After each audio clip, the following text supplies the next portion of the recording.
Good morning, good afternoon, good evening. My name is Sivam Velautham, and welcome to our Open Up episode 99. So, this is amazing, really. Um, I am the founder and the president at Voice of Men 360.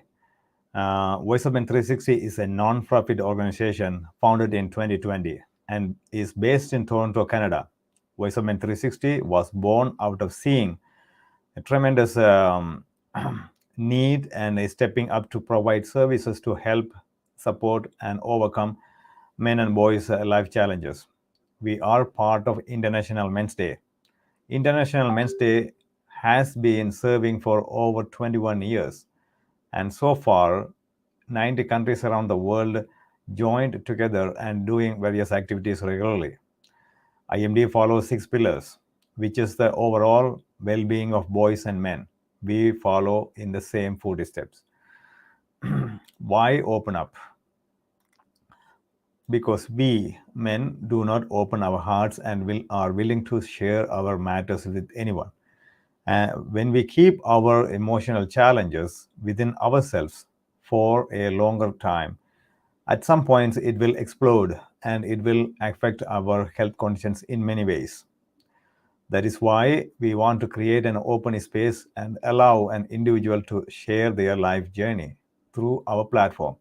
We aim to create awareness about the life challenges, struggles, ups and downs that our boys and men go through in their lives.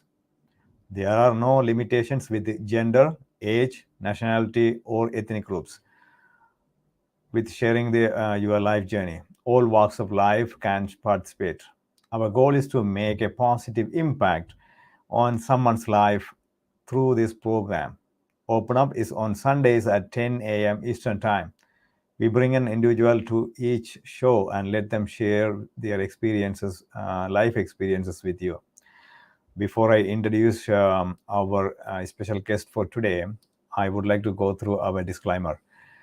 We would like to remind you that Voice of Men 360 his mission is always delivered with good faith and toward a peaceful harmony.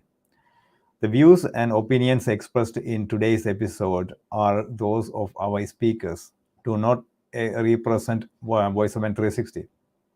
Our organization engages in discussion forums to offer inspiration and create awareness to the issues of men who wish to overcome their life challenges. We are not providing medical or therapeutic advice. Should you require that type of assistance, we recommend you contact a medical professional immediately. If you have any questions or concerns about today's episode or any Voice of Men 360 content, please email us at info@voiceofmen360.org. Today's speaker is Samuel Karanja. Samuel is a former high school teacher in the Department of Technical Subjects, teaching computer studies. Left teaching after being in the field for 13 years. In 2013, he, together with a few others, registered Ladder of Hope Kenya organization, which he had founded in 2002 but had not formally registered. In 2017, he joined Bethany Integrated Health and Development as a chief executive officer, which expanded his working base on matters boy-child. In 2014, Samuel founded Simati Sacco as an offshoot of Ladder of Hope Kenya organization with an aim of empowering mainly the male gender economically due to the unfavorable government policies. Besides teaching in several high schools, Samuel taught computer applications in Egerton University's main campus, Nero, under the Department of ICT in Faculty of Arts and Applied Social Science. Samuel runs mentorship programs and workshops, including entrepreneurship training, where he partners with schools, churches, cultural groups, football clubs, colleges, and universities. Samuel has a background in IT, teaching, training, leadership, interpersonal relations, and has worked with several other institutions, British Council as an ICT ambassador, and Balloon Ventures as a master trainer in entrepreneurship. Welcome, Samuel. Yeah, thank you very much. Thank you for joining, Samuel. Actually, it's a great pleasure to meet you finally. So let's just start some of your, go back to your childhood, or even let's just start with your organization. Why did you start the Ladder of Hope Kenya organization? What was the influence, and tell me more. All right, thank you very much. Sivam, I really appreciate that you've given me this opportunity to just share a bit of my life and a bit of what I've been doing in the past number of years. As it is showing on the screen, my name is Samuel Karanja, the chairperson, Ladder of Hope Kenya, which we are working on changing the name to Kenya Boy Child, so that at least people get to know exactly that we are dealing with the male gender. Um, what I would say on why we started the Ladder of Hope Kenya is because there are gaps that are there. You realize that we have very few people who are giving attention to the man or the boy child. Again, we have very few safe spaces for the male persons, that is, the boys and men, where they can open up and share about their life. And because of that, and my background in teaching, for the number of schools that I taught and at the university, I also realized that there was a gap there, that we had very few safe spaces for our boys and the men. And I thought, instead of all of us talking of that the boys have been left out, or nobody is thinking about them, I said I'm going to offer my life and offer them that platform, create the platform, reach out to people, just like we've been able to meet uh, with you in this platform and also on the social media, so that at least we can expand the safe space for our boys. So basically, that is what pushed me. And again, if you'd allow me to just go straight to sharing a bit of my background, well, from my childhood to where I am today. I was born in a small village called Bagaria, and I went to school there. From schooling at Bagaria, I went to high school. But when at Bagaria, at one time in life, there was famine around where I was born, and we were forced to move. Me and my younger sister, we were moved to a safer place where there was enough food. And there, my sister again was taken away, and I was left with a well wisher by my dad. Then the well wisher left me again, and he came once. I can't remember for how long he was away, because I was a small boy at nursery. We call it ECD. And so I struggled out until when my dad came back. Then after that, I was taken back to be together, rejoined with the rest of the family members. So while there, I managed to go through the 8 years of primary school. Then after the 8 years of primary school is when I was given an opportunity to go and study at a high school, which is around 64 kilometers away from our home. Um, this was a day school. That means that I was required to cook for myself and fed for myself. So when we got a chance, and my dad paid school fees, and I would say that his soul rest in peace, because he passed on later after a number of years. That was in 2004. But I joined Form 1. We call it the first year in high school. I joined in 1995. So I was left at a marketplace, and from there I had to find my life. I got a friend who took care of, who offered to allow me to stay with them.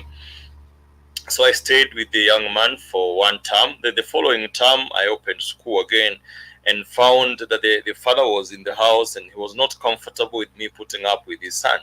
So I was sent. I was sent away again, and now from there again, I had to look for another shelter. I struggled out in high school. and all this was happening, and I always target with if I was a girl, I don't think the parents would have left me out. Again, after struggling in high school, and I cleared Form 4, that is, we call it ordinary level, which is the 4 years of secondary school. I was to join the army, but my parents were not comfortable with me joining the army, so I could not join because I really needed their blessings before joining the army. So I decided now to do manual work. I started doing manual work, and there's one man who was following up my life, and he thought that that was not the best. So he offered to take me to college. That is where I joined. I started getting the IT skills. So I joined Egerton University, where I did my first my first certificate in computers. Then went to the capital and did programming, and then later on I joined a college to do teaching. That is, I did the international diploma in teaching and training, because my desire was that I would take teaching and possibly fly out of my country to go and study outside, to go and teach outside the country, which was not really, it didn't materialize. So I had to teach in our schools back in Kenya. After teaching for a number of years, I went back to college, and I now took computer studies as a diploma course with our Kenya National Examination Council. Again, so that I could be a better teacher in high school. Then I continued teaching. I taught the first school, which was a girls' school, and it was a boarding girls' school. I taught there for 1 year and 1 term. Then I left that school and got into business. I was able to raise some few money to do some business. So I started doing business. I did business in 2005, 2006. In 2007, we had issues in our country because of elections. We had post-election violence, and I lost my businesses. So I decided to go back into teaching. So I went back to teaching. I was given a chance to teach in a day and boarding, boys and girls. It was a mixed school where I taught in 2007 and 2008. Then in 2008, I moved from that school. I went to another school, which was now again boys and girls. It didn't have any boarding. All of them were day scholars. That is, they were coming in the morning and leaving in the evening, where I taught from 2008 to 2017. So my experience in these schools, I realized that parents were not very comfortable, or like they were not so enthusiastic. That is, boys and girls would be sent home to go and remind parents to pay school fees. So when they are sent away to go and remind parents to pay school fees, I would find girls coming back almost immediately. The parents felt like they need to have their girls in school, and this. Remember, the boys and the girls have been sent together, but parents would bring back their girls almost immediately. But boys at times would stay home for a week, 2 weeks, 3 weeks. At times, I would intervene and ask the other students to go and check whether they can ask the boys to come back to school with the permission of the principal, that is the head teacher, just that they should be allowed to come back to school if the parents do not have the money. And I had to go out of my way to, we have, in Kenya, we have the members of parliament, and members of parliament have a kitty for fees. They give bursaries. So I would reach out to the members of parliament and the members of county assembly to support the boys with the bursaries for them to be in school. Remember, we have a number of organizations here. We also had the USAID supporting the girls. We had the University Institute of Women and Gender supporting the girls, but then nobody was supporting the boys. And thereby, I felt like, no, I need to do something. Teaching, I would also move out and go to other schools to talk to the boys mainly, because there are issues with the boys, and very few people are handling mentorship on the boys. So I would go and talk to the boys in other schools.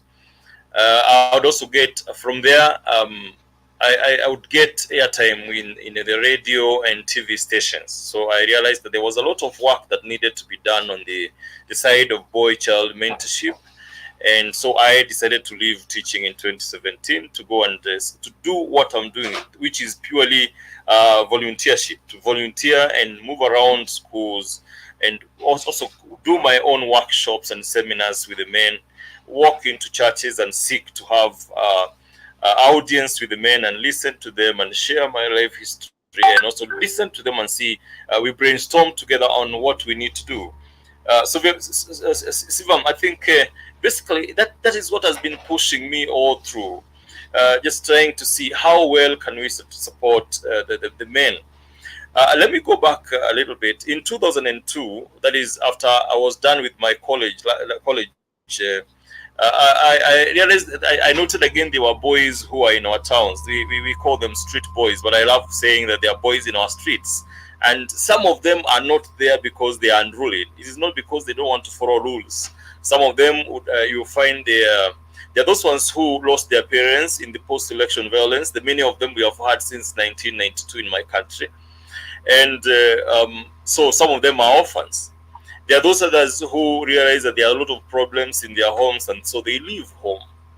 So I thought it is important to listen to them. So while listening to them, it is at that time that I said it is we got to listen to these boys and not condemn them, have a blanket condemnation on the boys, but we got to think about each and every individual, and thereby I started supporting them with education. That is getting them uniform, getting them books, getting them a chance in our schools to join the rest of the students in classes. So I did that from 2002 all the way. But in 2013, I noted the work was so much that I could not continue doing it alone. And I tagged in a number of my friends. And still, well, at that, we thought it is important to register an NGO so that the government recognizes there's some work we are doing. And we be registered to do that work. We be allowed to do that work, not only in a small location, but we can do it across the whole country, where we can Yeah, manage Samuel, I think to your do that. internet connection is not stable, brother. Still, we thought again we can push. Okay, Um, so right. let me Are we okay now? recap. Yeah, okay, yes, just hold on. Let me go back a couple of things you said. Actually, it is very important to recognize those things.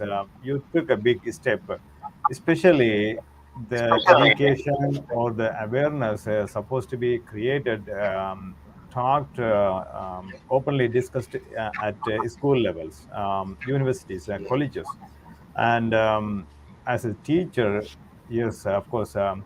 It is a huge step that you took the initiative. You understood the needs, the demands, right? So, how do you want to help? Yes, I I did. see Yeah. you are also entrepreneurship, and then you are very interested in entrepreneurship too. So, how do you help? How do you want to help those individuals? Okay. Thank you very much.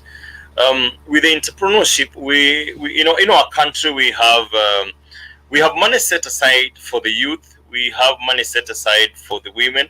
We have money set aside for affirmative action. That is, we call it a national government affirmative action fund. We also have money, we call them ways of fund. That is for supporting entrepreneurs. That is small businesses. But we do not have any funding for the men that 5 years and above, where we have the young girls, when they get to that 5 years, they join the women and they're able to get money with the women fund, or they can also get money for business with the national government affirmative action fund. But the men are left out in as far as that one is concerned. So one thing that I do together, I have a team of others that we sit and train people on entrepreneurship. Now that they are, because there are no jobs, we cannot say that there are jobs. We train the people, the men on how they can start small businesses. Like if you come to Kenya, Sivam, you realize that there are people who move around selling coffee. There are people who move around So, and that requires very little capital. So we people and we pulled together some resources so that after we've given you some training on entrepreneurship, on how to manage a business, how to start a business, how to get the customers, how to keep your customers, how to ensure you grow the number of your customers. After you've taken that kind of training or attending such kind of a talk, you can apply for a small funding in form of a loan. That is is it 10 Canadian dollars or quality, or say 40 Canadian dollars, at most maybe 50 Canadian dollars for small businesses where somebody can buy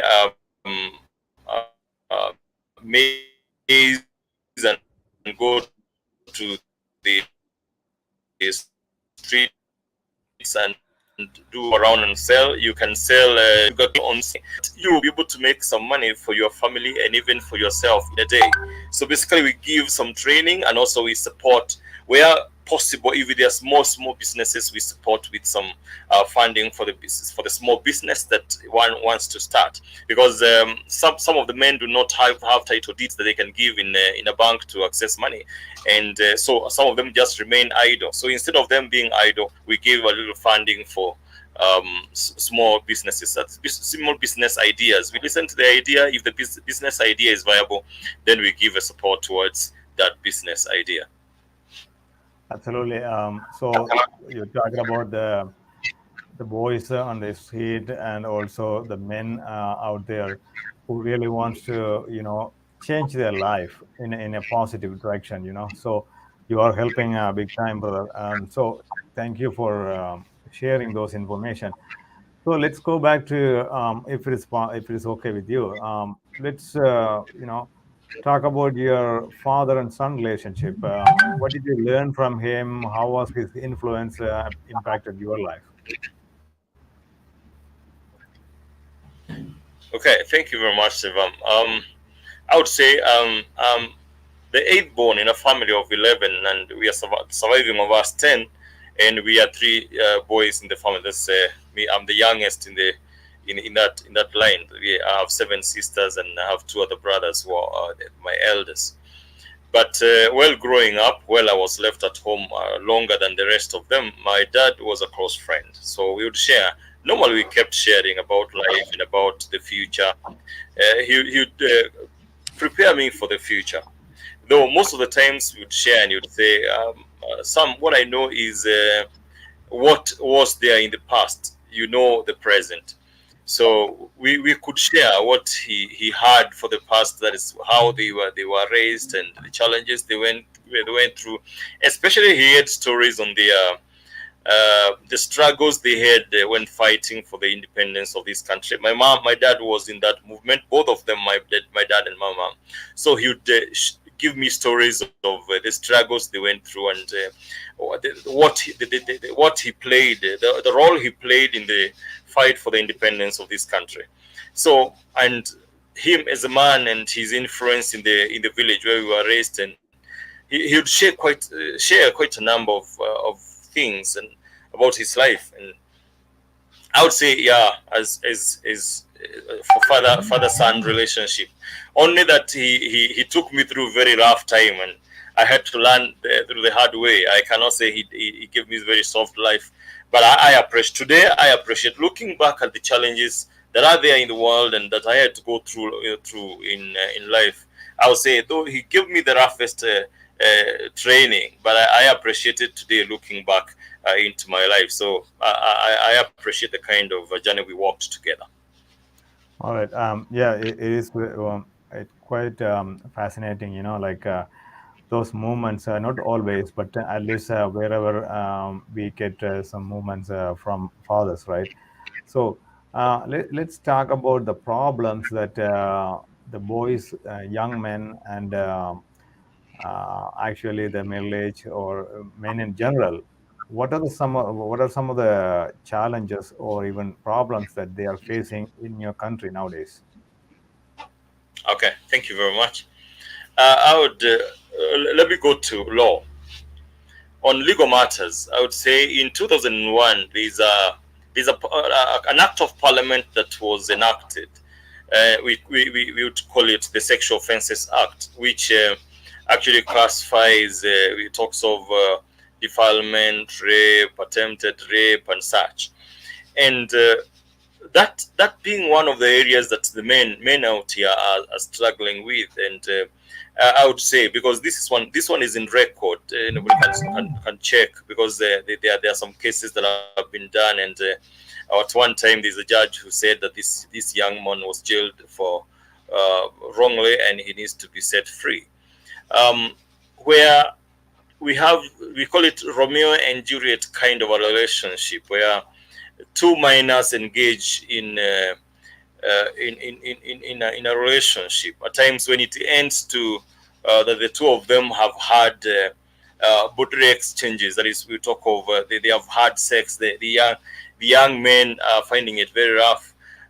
And nobody is out there telling them that this act is there. We and yes, have moved to a few schools, to a few churches, and tried to use the social media to reach out to the people, just to ask the parents to have the boys understand that we have the Sexual Offences Act. Well, we have thousands of them in the postal homes, and others have been jailed in as far as that is concerned. So one of the issues is on the relationship, where if say for example a young man 17 years has an engagement with a young girl 15 years, if it gets to a point where the two of them will engage into sex, that is the boy at times gets arrested and is arraigned in court, and after the boy is arraigned in court, it is the boy who gets jailed, without even looking at whether the girl is the one who pushed the boy to have sex with him. And I would cite an example, because I know we have a number of people who are following us, and they were from Kenya.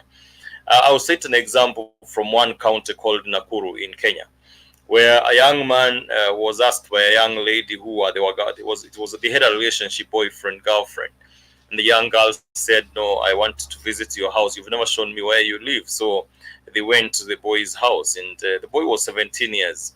So while in the house, they exchanged, they talked, and after a few minutes, or say after an hour or so, the girl requested the boy that they can have sex.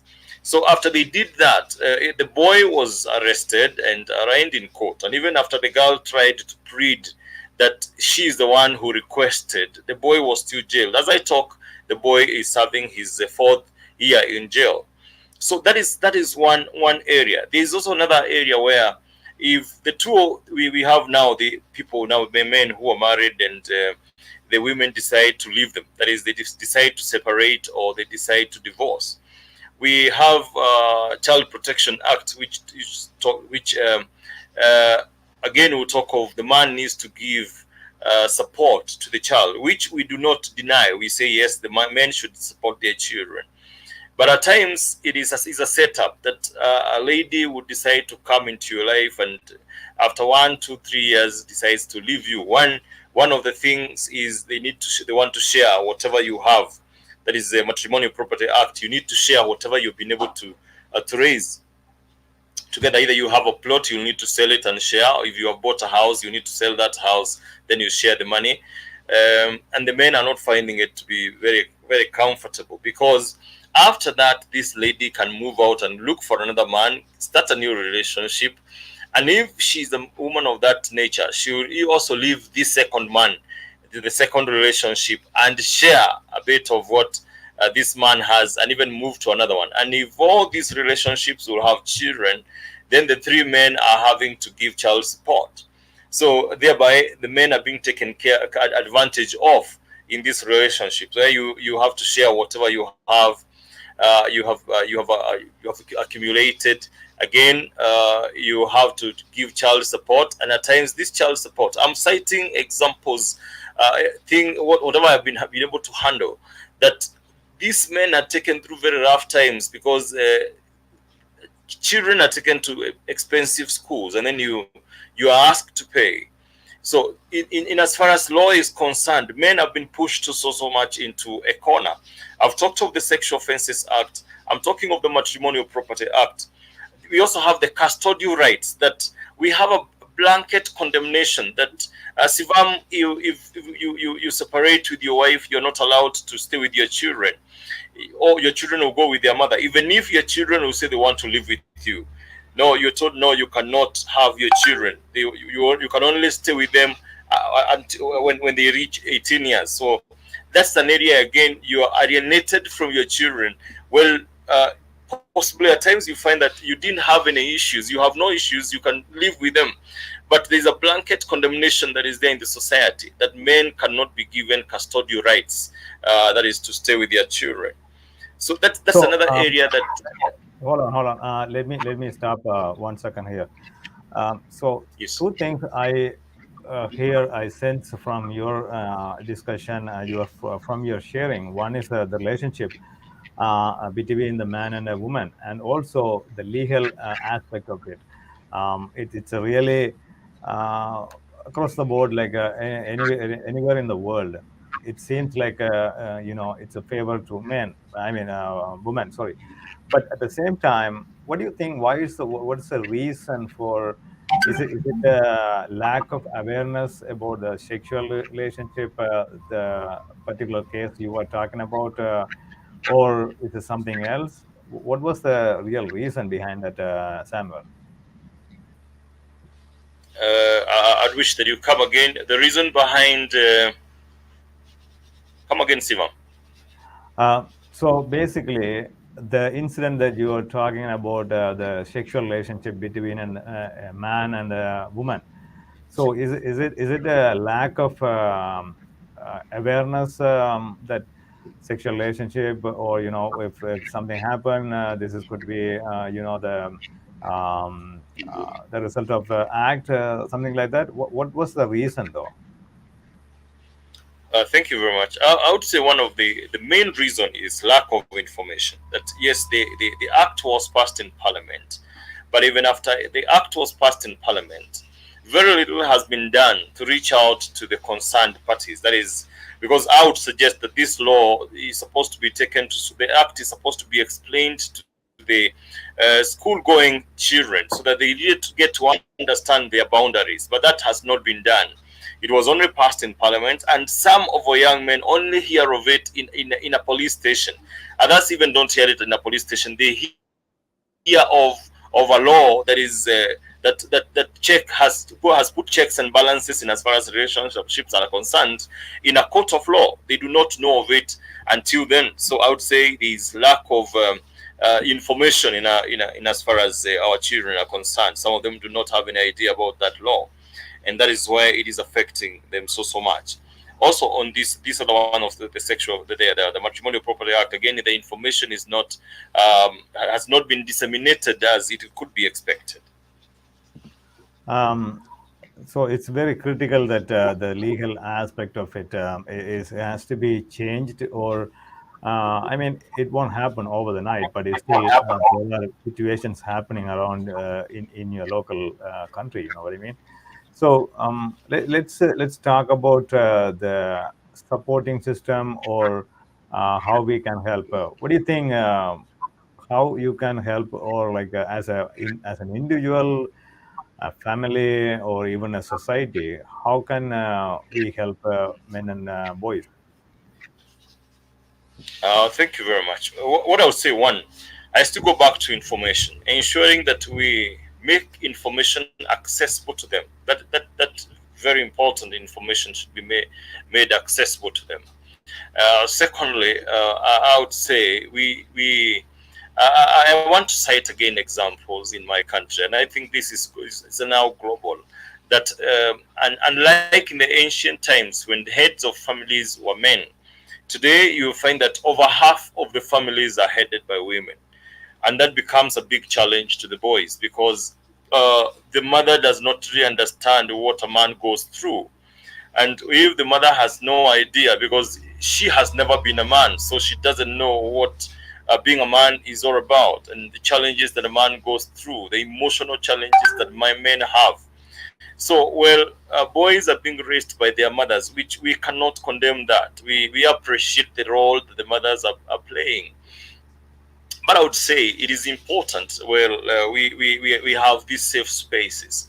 We prepare our boys into family life. We got to talk to them so that they can have face the realities, get to know what they need, they're going to face as family men, and get to know what is the societal expectation on them. It's because some of them we just raise them, and after raising them, we just give them food to grow to be human beings, not to grow to become men. And the societal expectations of today are very different from the societal expectations of yesterday, and that is to the understanding of the young men we have today, because the preferences that were given to the boy child in the yesteryears are no longer there, or if they are there, they are not as they were. I would say, in my community, and say I would talk about Kenya, where getting a son was such a big thing that people would come and would relate and enjoy that this family has a son, and this son is the one who was the heir of the family property, that is the animals, land, and everything else. That one has since changed, because we have the law guiding inheritance. So when it comes to education again, well, it is the men who are being educated in the yesteryears. That has since changed. That we all go to school, both the men and women. So it is important to explain to the boys what it was like in the yesteryears and what it is like today, so that we shape them for them to fit into the 21st century. Because if we don't help them fit into the 21st century, then life can become so hard and so tough for them. It is important we got to think about that even as we do this work, Sivam. Absolutely, brother. So you touched a very key point, some of the valuable point. I really, for the listeners, they have to go back and then think about that. Of course, it's a global issue now. It's not just a local issue. It's a global issue. So accessible to the information, whatever the information out there, it has to be easy to access. Also taught by or guided by somebody. Mentorship, and also the other key point to validate. I mean the family, not only family, but also in teaching or any other workplaces or any other community sector, it's led by a woman. So I mean nothing against women or female gender, but what we're trying to say and then discuss is that when they try to lead that from their perspective, from their point of view, it is totally the boys or even young men. They don't have any idea about the future in terms of fatherhood or even some other roles they're going to have it in their future. Right. So that's a very, very valid point. I mean, nowadays, in the last maybe 10, 20 years, it's led by the ratio. If you look at the ratio, a lot of teachers in his schools and also in other roles too. So the majority of them, um, and also I believe there are not enough role models. So that's one of the reasons why boys and young men, they cannot see, or they are not really having um, positive direction or positive things in their life. Is that right, Samuel? Yeah. I would say that we have that is a big challenge. Mentors are very few. That is, men who are out there mentoring the boys. Role models again are very few in the society. But I would say it so fast that while we have the religious groupings across the world, that is globally, it is important that we got to encourage the few men who are going into those religious groupings and even out here, that if there is one are out there who can come in and be a role model or offer their 2, 10, 20 minutes to just have boys sit around and share, and then he shares with them the journey, the manhood journey. I think that is one thing that is going to be so important for the boys that we have out here, so that at least we save those ones who are behind us, because for the last, say, 20, 30, or 40, in some countries up to 50 years, there has been a lot of emphasis on the girl child, and I think that one pushed even the men out, and they left their roles of raising other men behind them. So there's a whole gap that has been left. There's a whole generation of men that were left out, and we have only a handful of men who can stand and even create a few minutes and talk with the young men who are right behind them as far as age is concerned. Um, yes, Samuel. So those are the things that not only one time or a few times we have to discuss it openly in many platforms many times. So that's the way we can create the momentum. Let me ask you a last question though. If somebody, I mean, the work is demand, I mean, the demand is out there, it's very real, and you know that, and you have been seeing that. And if somebody, Yes. whoever watching, and then they are willing to work with you or volunteer or however they can help, directly or indirectly, what or how can they help? Um, Thank you very much. Uh, in a help can come in different forms. We have help in kind. We have help financial. We have help where, like, giving me that this kind of a platform. If I get airtime at a TV station or a radio station, that is also help. Getting an invitation in a school, in a college to articulate these issues, also that is a help that I can actually say I welcome. So getting the platform to share is one thing. Again, even where, say, if it is in Kenya and you one has a hall, and at times they have either they do coffee or they do lunches, and they would want somebody who can talk to them. I offer myself to give talks to them. I would say very fast that having worked for the many years and even living my work, I have had the financial strains, yes. And I've actually drained my accounts. I remember one time I was sharing on a light note that I should fly out and go meet Sivam and work for 2 3 years and come back with at least a few coins to support my work for the boy child in my country. So there's a lot of strain out here, and it's important because I know we also have the donor world that really is not buying into the idea of supporting the men. It's important that also them they got to rethink the idea, because if we empower the boy child or empower the man, basically what we say is empower the boy child, secure the society. We are seeing men out here doing all the kind of things they are doing. In East Africa, we have Al Shabaab. In West Africa, we have also another group of men out there who are trying to destabilize the countries there. So it is important we rethink the support we got to give the people who are working with the boy child, either in Kenya or any other part of the world, so that at least we can shape these men so that they can be able to fit into the 21st century for us to be safe. Because if these men are not going to be taken care of, if no man is going, we are not going to do mentorship to them, if they're not going to have role models, then it is going to be a challenge to all of us, and even the surroundings. That is, you'd find that most of the times you talk of empower the boy child, secure the society. I know there are those ones who would want also to follow, see where can we get you. I had hosted a website which I could not renew at one point due to finances. So I got to Facebook, where we have Kenya Boy Child. That is our Facebook page, which we have two. There is one which has 6,000 likes. So that's the page we are using to reach out to the people and even to share with people. Kenya Boy Child. That is on the Facebook.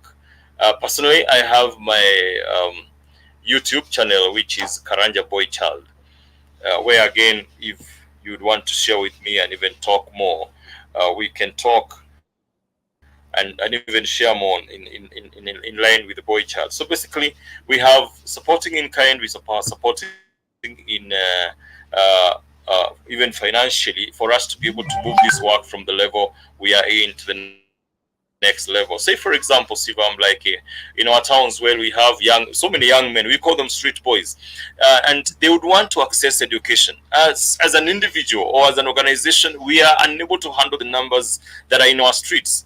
But I know if another one hand would join in and another one joins in, then we are able to support. If, for example, currently supporting less than 20, then we'll be able to go to 100 to 200, and we get into thousands. And at the end of the day, we only have a handful remaining in our streets, unlike the way we have so many of them now in our streets, and some of them have used drugs and to levels where they need rehabilitation. I would very fast say our county, that is Nakuru County in Kenya, they are setting us up a rehabilitation center just to support the boys who are in the streets. If this one can be replicated in other areas, then I think that will be also support going directly to the customer, the person that we want to help. Or Siva. Absolutely, man. I really appreciate. Thanks a lot. You brought a lot of very valid points, and whoever is listening on the other end, they had to also think and how we can help as an individual support not only this man Samuel, but as an individual, think just how you can help, how you can start somewhere, rather than just pass by. You have to think deeply. How can I support as a man, as part of the community, as an individual, right? Thanks a lot, Samuel. Best wishes for your ongoing activities and whatever the initiatives that you are going to take it further. Thanks a lot. Thank you very much, Sivam. Thank you for even for that time. I say empower the boy child, secure the society. Yes, yes, sir. So if you can see, so far we heard a lot of things from Samuel Karanja. He's the founder of Ladder of Hope Kenya, the organization. He's actually wants to make a difference in males, in their lives. So help him. And also, one other thing that I want to share is that coming Sunday, we're going to have 100th open up show. So we are reaching to our 100th open up show, and we are so excited to announce. And then we will have about 2 to 3 hours event. There are male participants going to participate, join, and they will share their life journey from sports, from entertainment, acting, writing, others, some of the others, and coaching and entrepreneurs. So they will be sharing their life journey. So join Sunday, April 3rd, from 10 to 11, 10 to 12 p.m. Eastern time. And we do have other monthly, weekly shows. So please tune in and subscribe to our YouTube channel, Voice of Men 360. Thanks a lot. And with being said, just one more thing. You have your story, but when you share with other people, it will help some ways. It can impact. You never know. Every one of us have stories, life journey, life experiences. So please feel free to come to our platform. There are no limitations with the gender, age, nationality, or ethnic groups, anything. Anyone can participate. So one other thing is that YouTube channel, subscribe, and also whatever the information you gathered today, think about that and share with other people. All right. Thanks a lot. Take care. Thanks. Bye.